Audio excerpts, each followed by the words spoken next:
आज आपण TYBA economic general आपण जो तिसरा टॉपिक पाहत आहोत विद्यार्थी मित्रांनो, आर्थिक विकास प्रक्रियेतील अडथळे।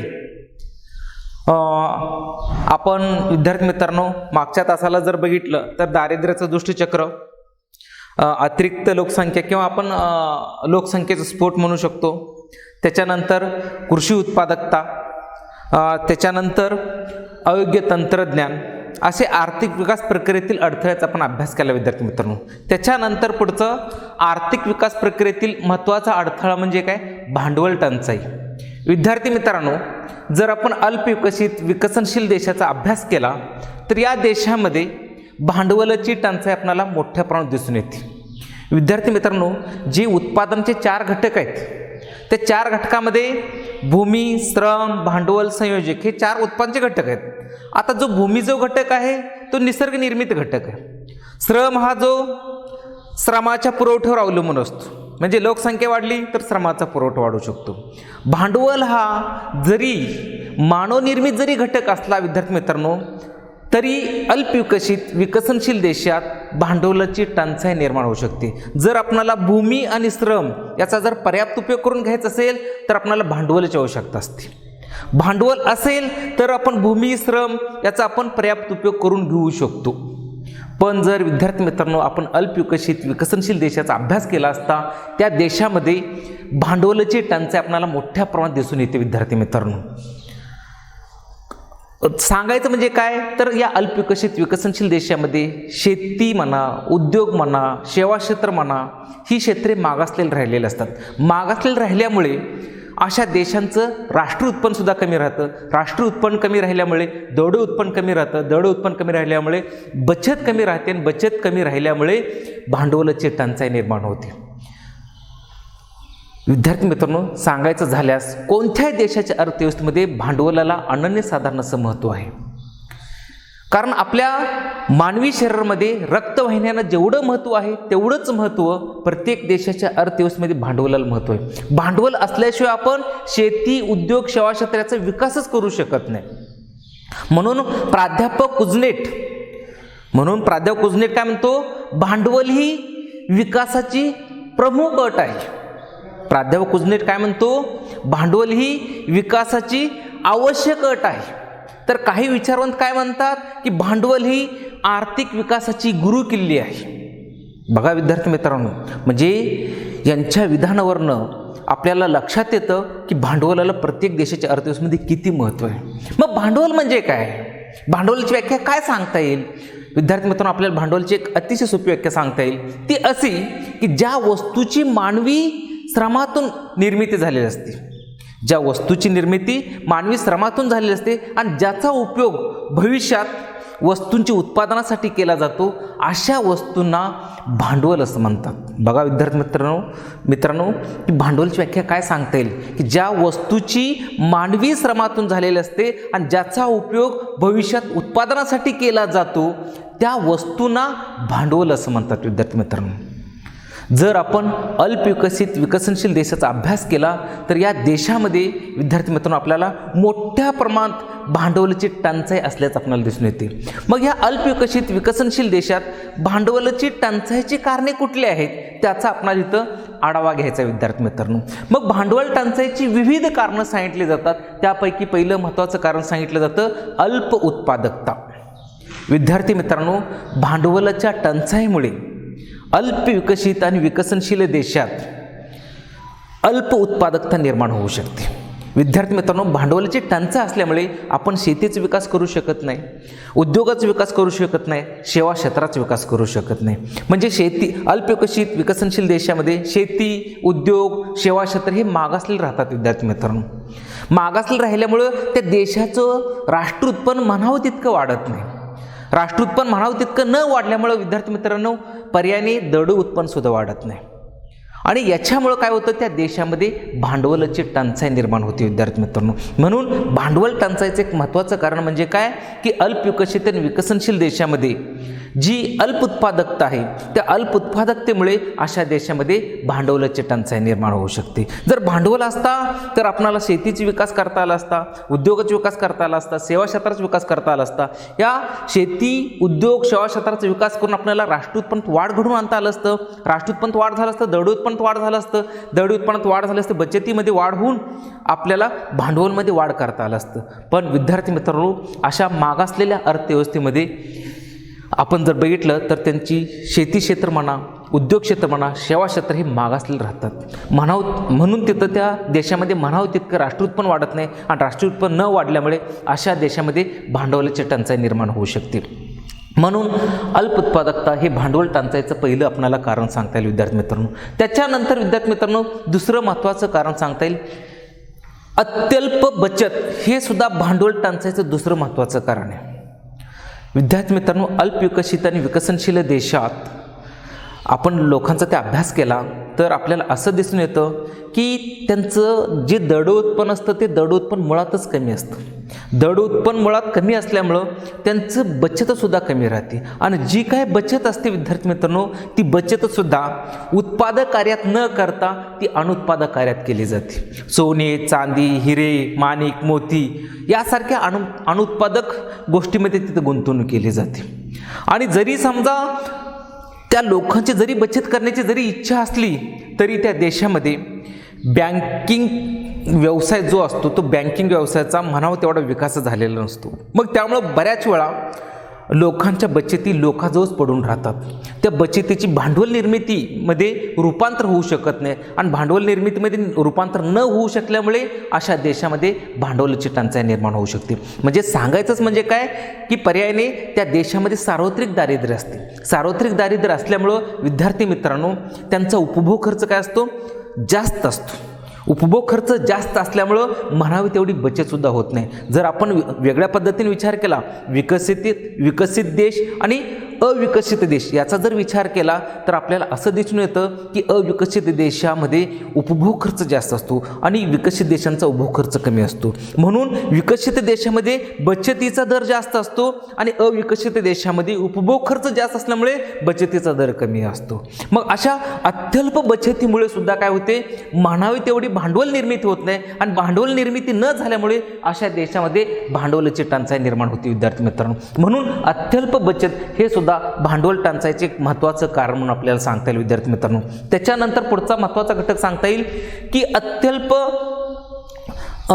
उत्पन्न देश असणारे जे देश आहेत किंवा जे विकसनशील देश आहेत विद्यार्थी मित्रांनो, अशा देशामध्ये मुळात मागणीची कमतरता दिसून येते.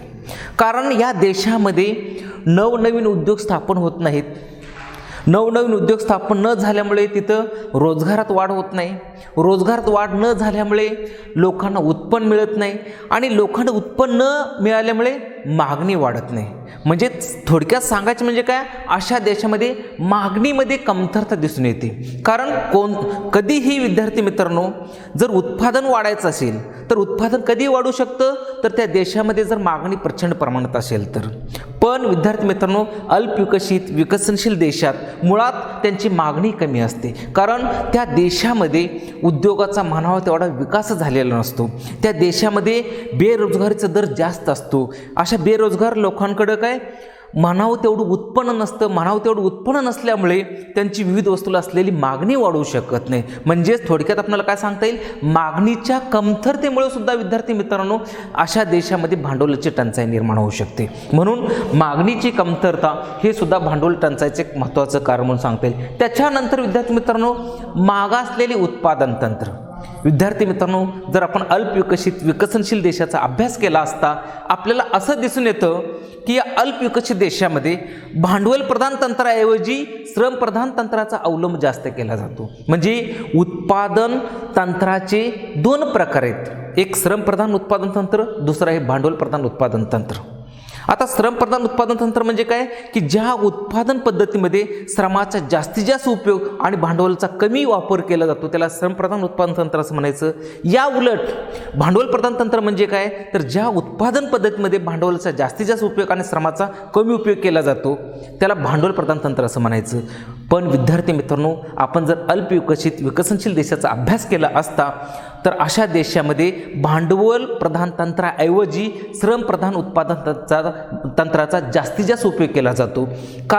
आणि जेव्हा श्रम प्रधान तंत्राचा जास्तीत जास्त उपयोग केला जातो तेव्हा विद्यार्थी मित्रांनो त्यांचा उत्पादन खर्च वाढतो. उत्पादन खर्च वाढल्यामुळे अशा वस्तूंच्या किमतीसुद्धा काय असतात, जास्त राहतात आणि जास्त राहिल्यामुळे उत्पादकाचा नफा कमी राहतो आणि उत्पादकाचा नफा कमी राहिल्यामुळे उत्पादक काय करतात, उत्पादन कमी करतात. आता कुठल्याही अर्थव्यवस्थेमध्ये नफा हाच काय असतो, उत्पादकाची प्रेरणा असते. पण मुळात जर उत्पादकाला नफाच जर कमी मिळू लागला तर त्यावेळी उत्पादक काय करतो विद्यार्थी मित्रांनो, उत्पादन सुद्धा कमी करू लागतो. कारण मोठ्यापर्यंत उत्पादन करून सुद्धा त्याला जास्त प्रमाणात नफा मिळत नाही. नफा हीच प्रेरणा असल्यामुळे तो काय, तिथं वस्तूंची किमती जास्त राहत असल्यामुळे तो काय करतो, मग उत्पादन कमी करण्याचा प्रयत्न करतो. कारण श्रमप्रधान तंत्राचा अवलंब केल्यामुळे तिथं उत्पादन खर्च वाढतो विद्यार्थी मित्रांनो. आणि श्रमप्रधान तंत्राचा अवलंब केल्यामुळे वस्तूसुद्धा कशा असतात, ओबडधोबड असतात, दिसण्यास आकर्षक नसतात, पण त्यांच्या किमती जास्त असतात. आणि किमती जास्त असल्यामुळं आपल्या देशातच नाही तर विदेशात सुद्धा आपल्या वस्तूंना मागणी येत नाहीत. मग त्याच्यामुळे काय होतं, त्यांचा नफा कमी होतो. नफा कमी झाल्यामुळे उत्पादक काय करतात, त्यांचं उत्पादन कमी करतात. उत्पादन कमी केल्यामुळे गुंतवणूक होत नाही आणि गुंतवणूक न झाल्यामुळे विद्यार्थी मित्रांनो भांडवल निर्मिती होत नाही आणि भांडवल निर्मिती न झाल्यामुळं अशा देशामध्ये काय होते, भांडवलाची टंचाई निर्माण होऊ शकते विद्यार्थी मित्रांनो. म्हणून मागासलेले उत्पादन तंत्र हे सुद्धा भांडवल टंचाईचे एक महत्त्वाचं कारण म्हणून आपल्याला सांगता येईल. त्याच्यानंतर विद्यार्थी मित्रांनो प्रतिकूल सरकारी धोरण हे सुद्धा भांडवल टंचाईचे एक महत्त्वाचं कारण सांगता येईल.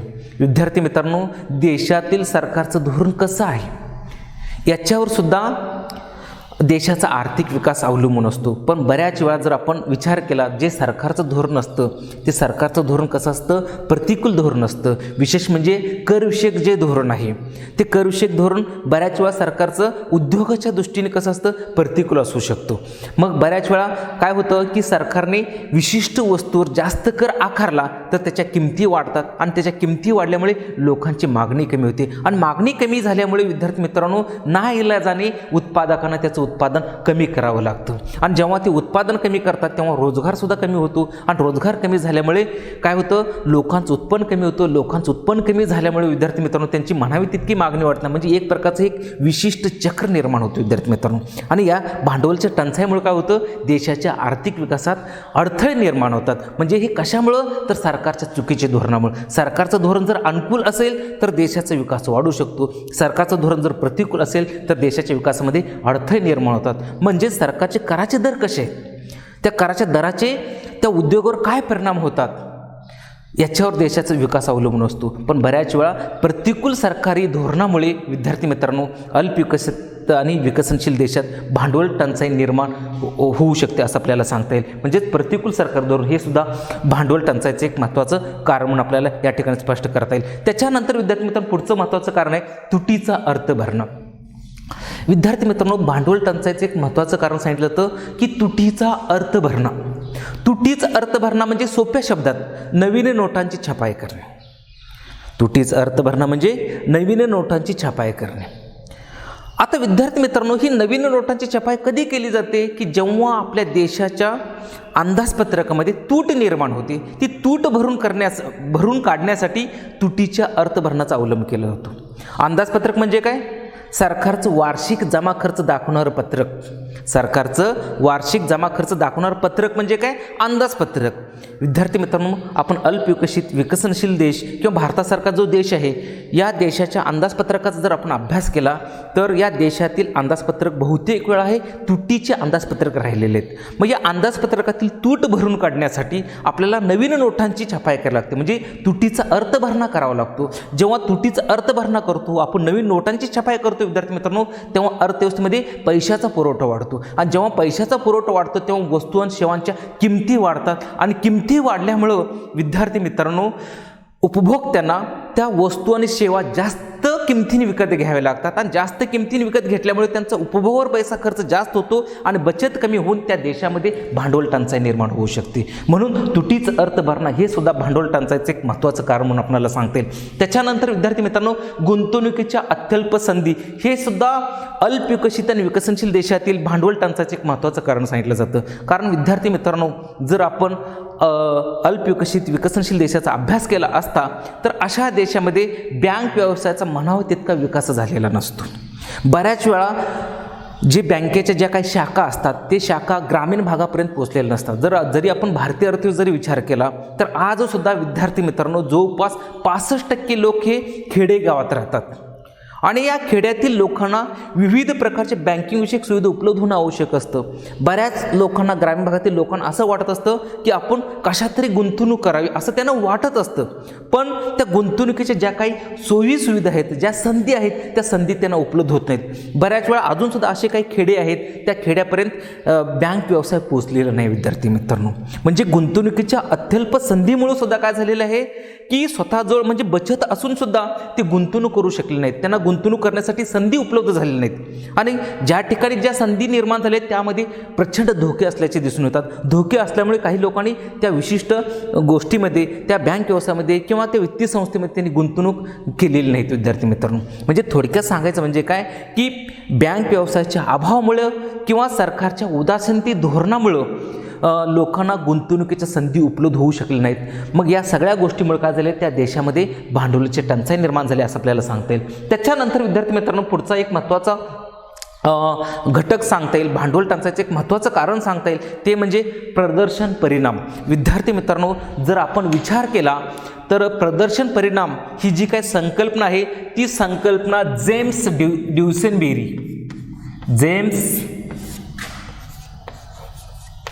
ड्युसेनबेरी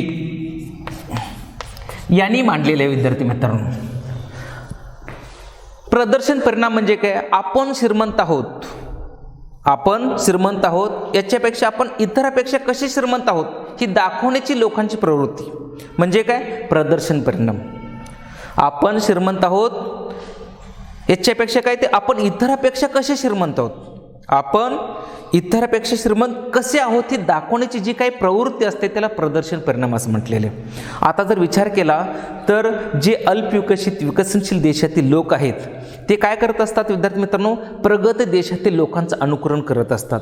म्हणजे प्रगत देशातील लोक जसे राहणीमानाची पातळी उंचवण्याचा प्रयत्न करतात तसं हे सुद्धा काय करतात, अल्प विकसित आणि विकसनशील देशातील लोक राहणीमानाची पातळी उंचवण्याचा प्रयत्न करत असतात. तशा प्रकारचं पोशाख परिधान करण्याचा प्रयत्न करतात. म्हणजे अल्प विकसित आणि विकसित देशातील लोक विद्यार्थी मित्रांनो राहणीमानावर जास्त पैसा खर्च करतात, पोशाखावर पैसा जास्त खर्च करतात आणि पोशाख राहणीमानावर याच्यावर जास्त पैसा खर्च झाल्यामुळे विद्यार्थी मित्रांनो अशा देशामध्ये बचत होऊ शकत नाही. शहरी भागातील लोक बऱ्याच वेळा जी काय बचत करतात ती बचत सुद्धा काय करतात, राहणीमानावर किंवा उपभोगावर खर्च करतात. म्हणजे त्यांच्या बचतीचा उपयोग भांडवल निर्मितीसाठी होऊ शकत नाहीत.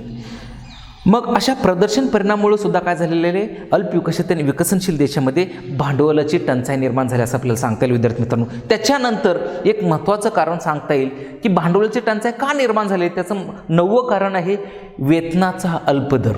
विद्यार्थी मित्रांनो, अल्प विकसित आणि विकसनशील देशाचा अभ्यास केला तर अशा देशातील लोकांना अतिशय कमी वेतन दिलं जातं, अतिशय कमी वेतनावर त्यांच्याकडनं काम करून घेतलं जातं. म्हणजे त्यांना एवढं अल्प वेतन दिलं जातं विद्यार्थी मित्रांनो की तिथं त्यांचा अन्न वस्त्र निवारा या मूलभूत गरजासुद्धा पूर्ण करता येत नाहीत. मग अशा वेळी काय होतं, अत्यल्प वेतन दिल्यामुळं जेवढं वेतन भेटतं ते सगळं उत्पन्न विद्यार्थी मित्रांनो ते उपभोगावर खर्च करतात. उपभोगावर खर्च केल्यामुळे तिथं बचत करण्यास उत्पन्न शिल्लक राहत नाहीत आणि जेव्हा बचत करण्यासाठी उत्पन्न शिल्लक राहत नाही तेव्हा भांडवल निर्मिती होत नाही आणि भांडवल निर्मिती न झाल्यामुळे अशा देशामध्ये भांडवल टंचाई निर्माण होते विद्यार्थी मित्रांनो. म्हणून वेतनाचा अल्प दर हे सुद्धा भांडवल टंचाईचं एक महत्त्वाचं कारण म्हणून आपल्याला सांगता येईल विद्यार्थी मित्रांनो. त्याच्यानंतर विद्यार्थी मित्रांनो पुढचं 10वं घटक आहे की जे अल्प विकसित विकसनशील देश आहेत अशा देशामध्ये आपणाला जी लोकसंख्या आहे ती लोकसंख्या अतिरिक्त असल्याचं दिसून येते. म्हणजे या अल्पविकसित विकसनशील देशामध्ये दिवसेंदिवस जी लोकसंख्या आहे ती प्रचंड वेगाने वाढत आहे.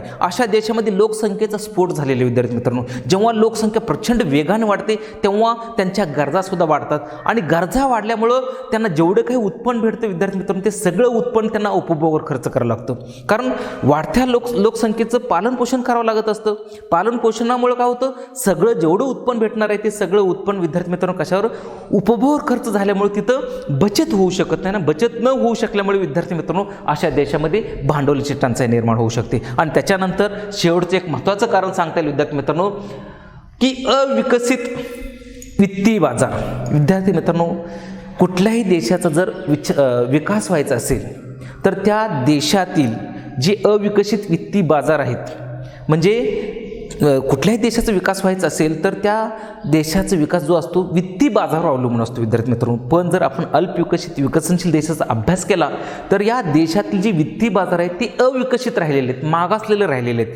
विद्यार्थी मित्रांनो या वित्तीय बाजारामध्ये नाणे बाजार, भांडवल बाजार यांचा समावेश होत असतो. नाणे बाजार आणि भांडवल बाजारावर त्या देशाचा विकास अवलंबून असतो. परंतु अल्पविकसित विकसनशील देशामध्ये विद्यार्थी मित्रांनो हे जे वित्तीय बाजार आहेत ते अविकसित, मागासलेले राहिलेले आहेत. ते उद्योगांना म्हणावे तेवढ्या प्रमाणात भांडवलचा पुरवठा करू शकले नाहीत, कर्ज देऊ शकले नाहीत. मग त्याच्यामुळं काय त्या